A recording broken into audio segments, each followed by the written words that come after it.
윤석열 전 대통령의 체포영장을 전격 청구한 조은석 내란 특별검사가 3특검 가운데 첫 시험대에 오르게 됐습니다. 특검이 요청한 김용현 전 국방부 장관의 구속신문도 열리는데 이르면 오늘 결론이 날 걸로 보입니다.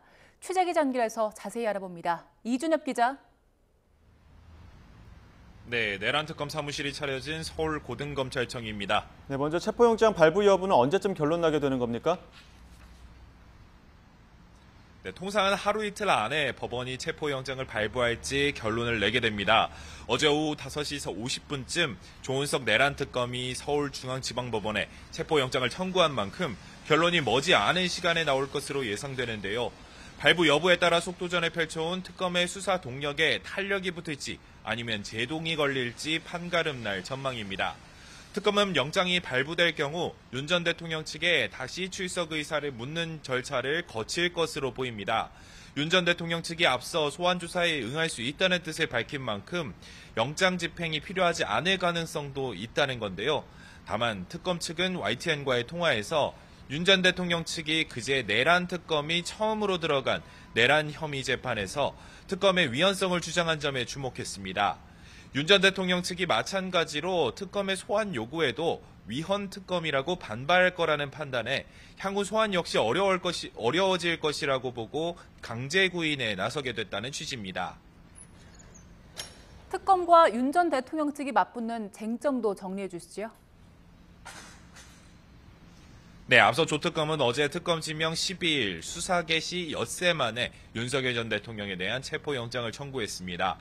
지난 1월 자신에 대한 체포영장 집행과 관련해 경호처에 이를 막도록 지시한 혐의와 대통령 경호처에서 군사령관들의 비화폰 정보 삭제를 지시해 증거를 인멸하려 한 혐의입니다.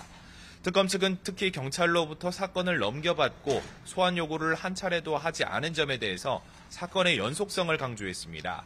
경찰의 소환 요구에 3차례 불응하고 앞으로도 나가지 않겠다는 의견서까지 낸 만큼 특검에서라고 달라질 것이 없고 그렇다면 끌려다니지 않겠다는 겁니다. 이에 대해 윤 전 대통령 측은 특검이 사건 이첩 이후 단 한 차례도 출석 요구나 소환 통지를 하지 않은 점은 부당하다고 반발하고 있습니다. 향후 정당한 절차에 따른 특검 소환에는 적극 응하겠다고도 강조했습니다. 조금 전에도 추가 입장을 내고 특검의 체포영장 청구는 절차 위반이자 방어권 침해라며 어제와 비슷한 취지의 주장을 이어갔습니다. 특검과 경찰은 명백히 별개의 수사기관인데 경찰 단계의 출석 요구를 거론하는 것은 법리적으로 타당하지 않다는 내용의 의견서도 법원에 냈다고 밝혔습니다. 네, 이런 가운데 김용현 전 장관의 구속 여부를 결정하는 신문도 오늘 열린다고요. 네, 내란 특검의 1호 기소 사건인 김 전 장관의 증거인멸 교사 등 혐의 재판이 잠시 뒤 오전 10시에 서울중앙지방법원에서 열립니다. 앞서 그제 이미 한 차례 신문이 열렸지만 김 전 장관 측이 재판부 기피 신청을 내고 특검보 자격 등도 문제 삼으면서 한 차례 연기된 건데요. 이미 내란 혐의로 기소된 김 전 장관의 구속 시한이 내일이면 끝나는 만큼 김 전 장관의 추가 구속 여부도 신문이 끝난 뒤 오늘 내일 중 결론이 날 전망입니다. 재판부는 어젯밤 김 전 장관 측이 제기한 재판부 기피 신청은 기각했기 때문에 구속 여부를 판단한 뒤 내란 사건 재판부와의 협의를 거쳐 사건을 병합할지 등을 판단할 것으로 보입니다. 김 전 장관의 구속이 다시 받아들여지는지 역시 내란 특검의 수사 동력에 큰 영향을 끼칠 거라는 관측이 나옵니다.